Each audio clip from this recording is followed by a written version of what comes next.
आदाब नाज़रीन, आप देख रहे हैं ग्रोइंग कश्मीर और मैं हूं आपके साथ रुफ़ाइदा मंजूर। जैसा कि आप सब जानते ही हैं कि लगातार हमें जो मौसम है बदलते हुए देखते हुए नजर आ रहा है और उसी के साथ साथ जो फ्लाइट्स है या चाहे फिर ट्रेन सर्विस है, सारी जगहों पर सारी फ्लाइट्स भी और ट्रेन सर्विसेज को भी मअतल कर दिया है। अब यहाँ पर सवाल ये उठता है, जो फ्लाइट्स डिले हुई है उसके चलते जो पैसेंजर्स वहां पर स्टक हुए हैं, जिन्हें कहा गया है कि आने वाले 6 तारीख को आप लोगों की फ्लाइट रखी जाएँगी।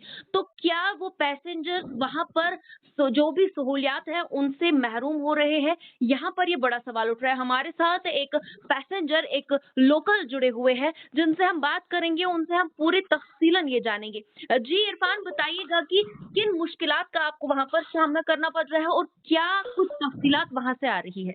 जी, पहले तो अस्सलाम वालेकुम। वालेकुम सलाम। जी, अर्ज़ ऐसा है हमारा कि हमारी फ़्लाइट थी 30 जनवरी को, 30 जनवरी को हमारी फ़्लाइट थी जी, एयर एशिया की। जी, लेकिन अनफ़ॉर्च्युनेटली बैड वेदर था तो उसमें कुछ नहीं कर सकते हैं, तो वो फ़्लाइट कैंसल हो गई। जी, तो ठीक है, हम तो यहीं पे रहे दिल्ली में, उन्होंने कहा कि रिशेड्यूल करेंगे, तो हम वापस आए। हमारा यहाँ पे होटल है, होटल में हम वापस आए तो फिर हमने एयर एशिया के जो कस्टमर केयर है उनसे बात करने की कोशिश की, तो उन्होंने एक और नंबर दिया कि आप इस नंबर पे बात कीजिए। जब हमने बात उनसे की तो वो कह रहे हैं कि हम आपकी ये जो टिकट है वो ये रिशेड्यूल करेंगे, कोई बात नहीं है। जब उन्होंने वहाँ से डेट्स दिए, वो डेट्स दे रहे हैं 6 फरवरी, 9 फरवरी और 13 फरवरी का। जी। मीन्स के 30 जनवरी को हमें निकलना था, हम दिल्ली में इस टाइम में हमें 30 जनवरी से को निकलना था और श्रीनगर पहुंचना था। अब 13 दिन, कम से कम 13 दिन, 9 दिन या 7 दिन हमें यहाँ पे अपने आप को अकोमोडेट करवाना है। ये उनकी चिट्ठी नहीं है, वो वहाँ से बात कर रहे हैं कि ये हमारी चिट्ठी नहीं है, आपको अकोमोडेट करना है। हम कैसे वो अकोमोडेट 7, 9 दिन, 10 दिन यहाँ करें, वो उनकी वो एयरलाइंस की कोई चिट्ठी नहीं है। मुझे नहीं समझ आता है कोई अकाउंटेबिलिटी एयरलाइंस की है कि जो मनमानी उनकी हो रही है, हुँ, खासकर श्रीनगर के लोगों के साथ, क्योंकि बैड वेदर का जो प्रॉब्लम आती है वो नॉर्दर्न एरियाज में ही ज़्यादा आती है। बिल्कुल। अब हमने बहुत रिक्वेस्ट उनको की कि इतना अकोमोडेट हम अपने आप को नहीं करवा सकते 7-8 दिन, मुश्किलात का बहुत ज़्यादा मुश्किलात आएगी।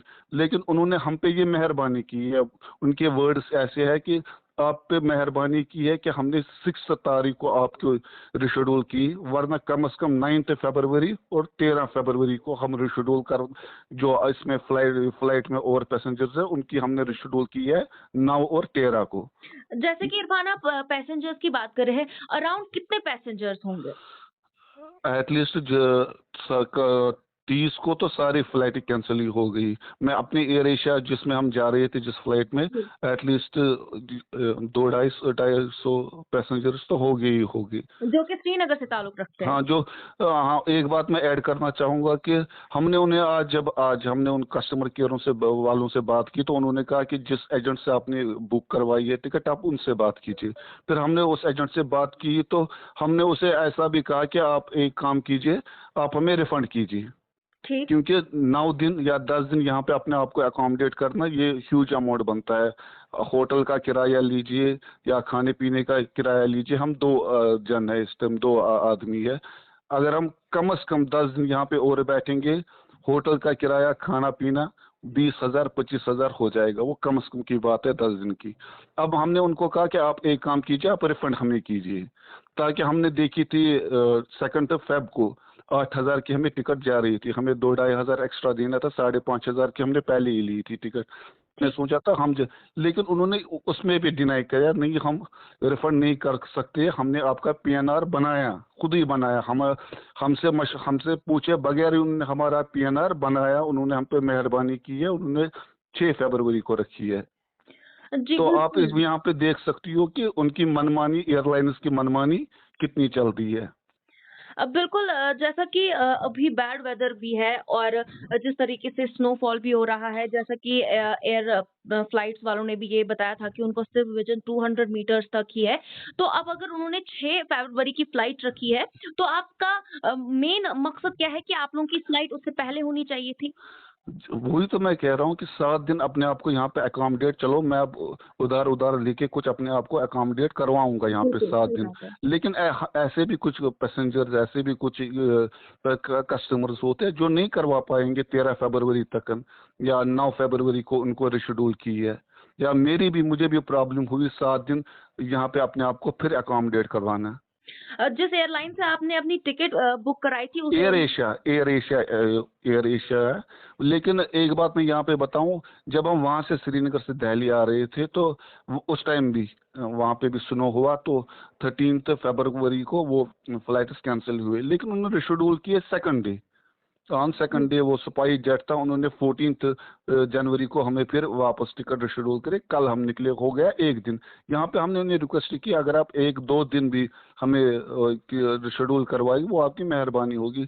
लेकिन अनफॉर्चुनेटली मुझे नहीं लगता है कि इन एयरलाइंस की कोई अकाउंटेबिलिटी है, कोई पूछने वाला है इनको कि, क्योंकि आप खुद भी देख रही होगी आज रेट एक है, 2 दिन के बाद रेट्स अपने आप ही रिवाइज होते हैं।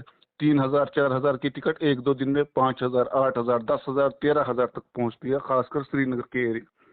ये बड़ी अनफॉर्चुनेटली की बात है कि कोई अकाउंटेबिलिटी नहीं है। बिल्कुल, बहुत-बहुत शुक्रिया इरफान आपका। तो आपने देखा जिस तरीके से ये एयर एशिया वाले जो है अपनी मनमानी कर रहे हैं और वहाँ पर ख़ास करके श्रीनगर के लोगों को कितने मुश्किलात का सामना करना पड़ रहा है, काफ़ी अनफॉर्च्यूनेट है और अभी के वक़्त में ये काफ़ी देखना हमें बहुत ही मुश्किल हो रहा है कि वहाँ पर अभी जो लोग हैं, चलो उन जो 150 के वहाँ पर पैसेंजर्स हैं, उनमें से 50 पैसेंजर्स कुछ भी करके अपने आप को वहाँ पे चला सकते हैं, लेकिन 100 पैसेंजर्स जो वहाँ पर है, वो कैसे खुद को चलाएँगे? काफ़ी अनफॉर्च्यूनेट है ये। ज़रूर हम आपको बताना चाहेंगे कि आप इस वीडियो को ज़्यादा से ज़्यादा शेयर करें ताकि वो उनके पास पहुँचे, जो कि इस फ्लाइट में आने वाले दिनों में सफ़र कर के तमाम तर अपडेट्स पाने के लिए सब्सक्राइब कीजिए हमारी सभी ऑफिशियल चैनल्स को और साथ ही साथ बेल आइकन भी प्रेस कीजिए ताकि आप तक पहुंचे हर खबर सबसे पहले।